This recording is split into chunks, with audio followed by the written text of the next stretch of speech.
Na unapoangalia kama saizi kipindi cha Krismasi watu wanaelewa Krismasi hii kuanzia mwezi wa 12 unapoingia, kuna mwezi wa kutoa makafara. Kuna wale ambao wanakuwa wako targeted kutolewa makafara, na tunapoona sasa tayari umeshaanza.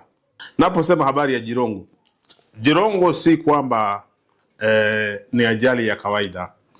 Jirongo kuna mtu behind up, na yeye amekuwa kama kondoo wa kuchinjwa.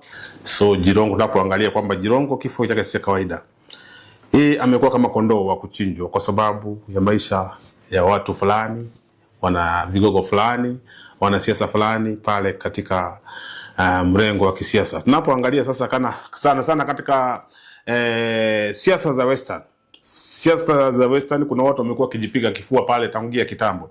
Na ninapoona pale kujipiga kifua kwao ni kutumia damu ya Waluya sana. Watu kama mtu kama Wetangula na Ma-DVD, mnamjua Ma-DVD vizuri sana. Wetangula na Ma-DVD ni watu ambao wamekuwa kijipiga kifua sana, na tumeona katika uongozi wao hatujaona lolote ambalo Waluya wanaweza kujifunia. Thank you for watching. Subscribe to our channel Kenya News Today for more.